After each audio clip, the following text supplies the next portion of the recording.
నమస్తే, నేను మీ సతీష్. ఆంధ్రప్రదేశ్లో అసెంబ్లీ ఎన్నికలు సమీపిస్తున్నటువంటి వేళ జగన్మోహన్ రెడ్డి మరోసారి కొత్త కుట్రలకు తెరలేపుతున్నారనేటువంటి చర్చ అయితే ప్రస్తుతం ఏపీ రాజకీయ వర్గాల్లో చాలా విస్తృతంగా జరుగుతుంది. మరి ఏ రకమైనటువంటి కుట్రలు చేస్తూ ఉన్నారు, ఏ విధంగా ప్రజలను మళ్ళీ మోసం చేసేటువంటి చర్యలకు పూనుకుంటా ఉన్నారు అనేటువంటి అంశాలు మనతో చర్చించేందుకు ప్రముఖ రాజకీయ విశ్లేషకులు అంకమరావు గారు ఉన్నారు. సార్ నమస్కారం. నమస్తే అండి. సార్, ప్రధానంగా మళ్ళీ జగన్మోహన్ రెడ్డి ఓట్ల రాజకీయం చేయడానికి, ప్రజలను మళ్ళీ మభ్యపెట్టేందుకు కుట్రలు చేస్తున్నాడు అంటూ చర్చలు కూడా జరుగుతున్నాయి. అంటే ఏ రకమైనటువంటి చర్చలు, కుట్రలు అవి ఏంటి? అంటే సతీష్ గారు ఇక్కడ ఒకటి గుర్తుపెట్టుకోండి, రాజధాని అమరావతి అంగుళం కూడా తరలించలేడు అతను, అది వాస్తవం. మరి అలా అన్నీ ఇక్కడ అతనికి సంపాదన లేదు. ముఖ్యంగా అతను ఏంటంటే రాజకీయం కూడా వ్యాపారంగా చూసుకునే వ్యక్తి అతను కానీ అతని మనుషులు కానీ. ఏది చేసినా కూడా మాకేంటి అని ఆలోచిస్తారు తప్ప రాష్ట్రానికి ఏంటని ఆలోచించరు. కాబట్టి ఇప్పుడు ఈ 4 సంవత్సరాలు 8 నెలల ఈ రోజుతో పోల్చుకుంటే 15వ రోజు. అంటే ఇప్పటి వరకు ఆయన చేసిన విధ్వంసాన్ని చూసుకుంటా ఉంటే ఆంధ్ర రాష్ట్రానికి గతంలో ఎవరు చేయలేదు, భవిష్యత్తులో ఎవరు కూడా చేయకపోవచ్చు కూడా. అట్లా జరిగింది. అంటే అన్ని అవకాశాలని ఆయన నిర్వీర్యం చేసుకుంటూ రాజధాని ప్రాంతం కావచ్చు, అలాగే అతను చెప్తున్నటువంటి 3 రాజధాని విశాఖపట్నం కావచ్చు, మరి కర్నూలు ప్రాంతం కావచ్చు, ఇవన్నీ చూసుకుంటా ఉంటే విధ్వంసానికే ప్రాముఖ్యత ఇచ్చాడు. బెదిరించి భయపెట్టి భూముల్ని స్వాధీనం చేసుకొని తన మనుషుల ద్వారా దాన్ని సొమ్ము చేసుకున్నారు. రమారమి నాకు ఇప్పుడు ఈరోజు ఈనాడులో వచ్చిన పత్రికలో వచ్చిన దాన్ని చూసుకుంటా ఉంటే 7,800 కోట్ల రూపాయలు కనపడతా ఉన్నాయి అధికారికంగా. అనధికారికంగా చూసుకుంటా ఉంటే 50-60 కోట్ల రూపాయల భూములు వాళ్ళు దౌర్జన్యంగా స్వాధీనం చేసుకున్నారని చెప్పని వినిపిస్తున్నటువంటి మాట. మరి అంతలో ఎంత నిజం ఉందనేది ప్రభుత్వం మారబోతుంది కాబట్టి మారిన తర్వాత ఇవన్నీ బయటకు వస్తాయని చెప్పని ఆ భయం కూడా ఉంది వాళ్ళకి. ఇప్పుడు చూస్తూ ఉంటే మీరు అన్నట్టు 3 రాజధానులు మళ్ళీ ఈరోజు వైవి సుబ్బారెడ్డి గారు కూడా మాట్లాడటం కూడా జరిగింది. హైదరాబాద్ని ఉమ్మడి రాజధానిగా కొనసాగించాలని రాజ్యసభలో నేను ప్రతిపాదన పెడతాను ఆయన మాట్లాడుతున్నాడు. అంటే వీళ్ళు చూసుకుంటా ఉంటే వీళ్ళకి చిత్తశుద్ధి అనేది లేదు. 3 రాజధాని ఇప్పుడు ఒక చిన్న ఉదాహరణ, ఇప్పుడు న్యాయ రాజధానిగా కర్నూలుని చేస్తా అన్నాడు. దానికి సంబంధించిన విశ్వవిద్యాలయం వస్తే తీసుకొచ్చి మంగళగిరిలో పెట్టాడు. అంటే వాళ్ళు రాజధాని ఎక్కడుంటే అక్కడే పెడతారు. ఈయన సరిగ్గా చూపించలేదు కాబట్టి వాళ్ళు ఇదే రాజధాని అని నిర్ణయానికి వచ్చారు. అందుకే నేను అన్నాను, అంగుళం కూడా కదలించలేడు ఆయన. ప్రాంతీయుల మధ్య విద్వేషాలు రెచ్చగొట్టి రేపు ఎన్నికల్లో పబ్బం గడుకోవడానికి తప్ప ఒకసారి నమ్మారు, 2 సార్లు నమ్మారు. నానాపులి సామెత అయిపోయింది ఆయన పరిస్థితి. ఈరోజు ప్రజలు నమ్మడానికి సిద్ధంగా లేరు. చెప్పిన అబద్ధాలన్నీ ఆ రోజు నిజం అనుకున్నారు. చేస్తానని చెప్పిన దాన్ని బట్టి ఓహో చేయొచ్చేమో అని భావించారు. అతనికి ఆర్థిక ఇబ్బందులు లేవు కదా, బాగా ఆర్థికంగా ధనవంతుడే కదా ఆయన. మరి ఆయనకి ఈ మోసాలు చేయాల్సిన అవసరం లేదని అంటున్నాడు కాబట్టి న్యాయంగా పరిపాలిస్తానని అంటున్నాడు. దీన్ని దృష్టిలో పెట్టుకొని అతనికే మనం అవకాశం కల్పిద్దామని చెప్పి ప్రజలు కూడా విశ్వసించారు. చెప్పిన అబద్ధాలన్నీ నమ్మారు. ఈరోజు మీరు ఒక చిన్న ఉదాహరణ, ఆ రోజు విశ్వవిద్యాలయాలకు వెళ్ళాడు, కళాశాలలకు వెళ్ళాడు, విద్యార్థులను రెచ్చగొట్టాడు, ప్రత్యేక హోదా తీసుకొస్తా అన్నాడు. మరి ఆయన ప్రమాణ స్వీకారం చేయగలిగే దాని మీద ఏం మాట్లాడాడో మా అందరికీ తెలుసు. మరి పోరాటం చేస్తా అన్నాడు. పులివెందలకి ఇట్లకి మధ్య జరుగుతున్న పోరాటం అని చెప్పి ఆ రోజు ప్రజల్ని తన వైపు తిప్పుకోవడం కూడా జరిగింది.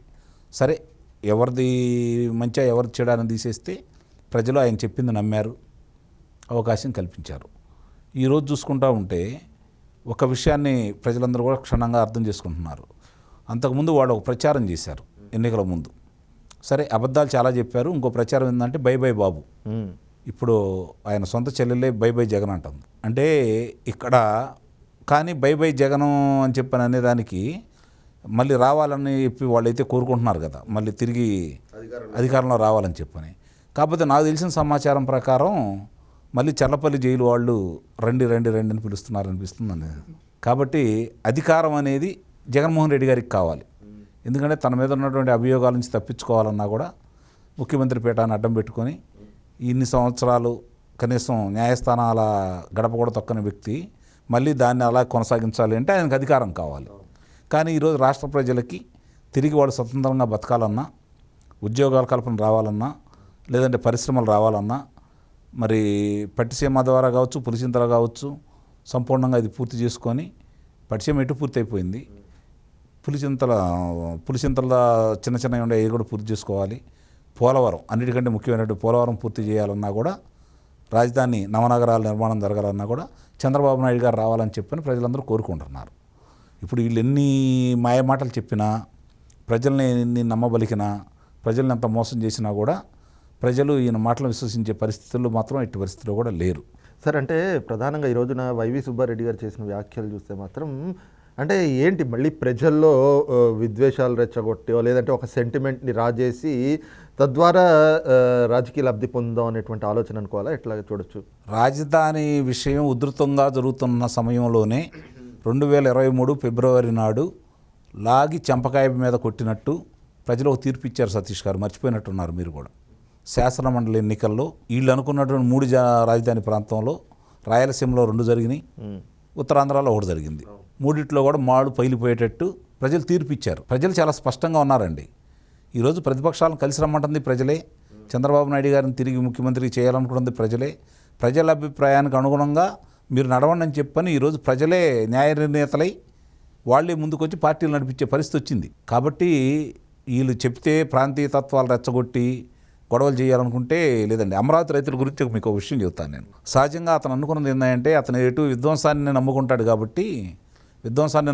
కాబట్టి రాజధాని రైతులను కూడా అలానే రెచ్చగొట్టి వాళ్ళు కనుక విధ్వంసానికి పాల్పడితే దాన్ని అడ్డం పెట్టుకొని చూసారా వీళ్ళకి స్వార్థం ఉంది, వాళ్ళు దీనికి విధ్వంసం చేస్తున్నారు, రేపు పొద్దున రాజధాని వస్తే ఏం చేస్తారనే అపోహ కల్పించడానికి ఆయన విశ్వ ప్రయత్నాలు చేసినా కూడా వాళ్ళు శాంతియుతంగా అహింసా మార్గంలోనే వాళ్ళ ఉద్యమాన్ని నడిపి ప్రజలకి 2 విధాలా వాళ్ళు రక్షణ చేశారండి. ఒకటి రాజధాని ఇచ్చారు, రాజధాని ఇచ్చి ప్రజలకు రాజధాని లేని ప్రాంతం లేదని చెప్పని ఇది రాజధాని అని చెప్పని భూములు దానం చేశారు.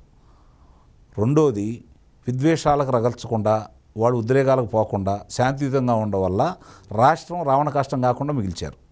ఈ 2 విషయాలు నిజంగా అమరావతి మహిళామ తల్లులకు కావచ్చు, రైతులకు కావచ్చు, పోరాట యోధులకు కావచ్చు శిరస్సు ఉంచి నమస్కరించాలి మనం. వాళ్ళందరికీ పాదాబంధనం కూడా చేస్తున్నాను. ఎందుకంటే రాష్ట్రాన్ని కాపాడారు వాళ్ళు, 2 విధాలుగా కాపాడారు.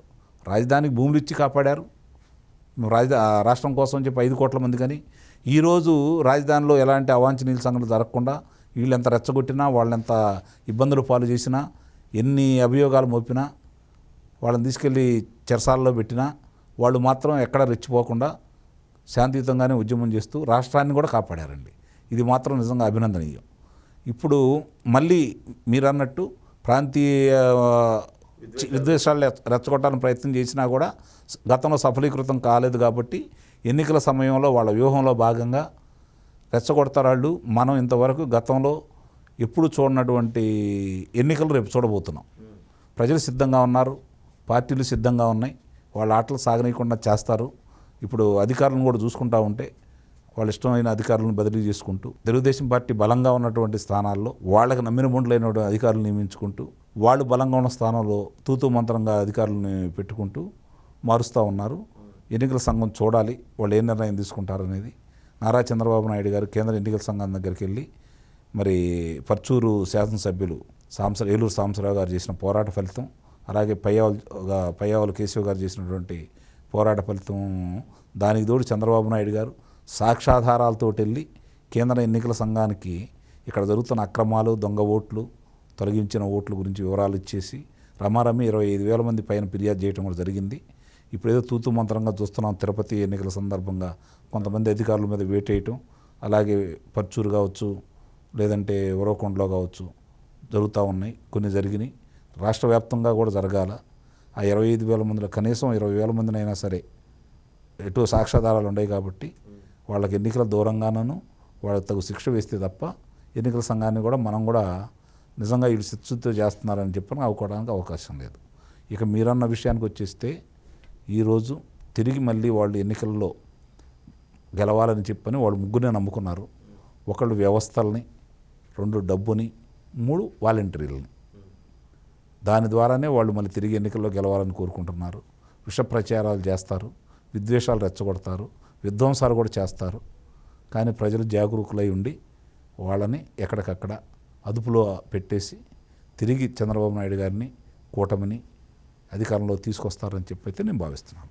రైట్, ఇది చూస్తున్నాం కదా, ఖచ్చితంగా ఎన్నికల్లో రాబోయేటువంటి తీర్పు తమకు ప్రతికూలంగా ఉంటుంది అనేటువంటి అంశం కళ్ళ ముందు కనిపిస్తూ ఉంది. కాబట్టే ఆ స్పష్టతతోటి ఈ రోజున మళ్ళీ ఎన్నికల్లో ఎలా అయినా ప్రజల్ని ఏమార్చి ఓట్లు దండుకోవాలనేటువంటి కుట్రలో భాగంగా సున్నితమైనటువంటి అంశాలను తెరపైకి తెచ్చి తద్వారా విద్వేషాలు రెచ్చగొట్టి దాని ద్వారా రాజకీయ లబ్ధి పొందాలి అనేటువంటి ఆలోచనలు జగన్మోహన్ రెడ్డి చేస్తున్నట్లుగా కనిపిస్తుంది అన్నటువంటి భావన అయితే కనుక ప్రముఖ రాజకీయ విశ్లేషకులు అంకంరావు గారు వ్యక్తం చేస్తూ ఉన్నారు. Thank you.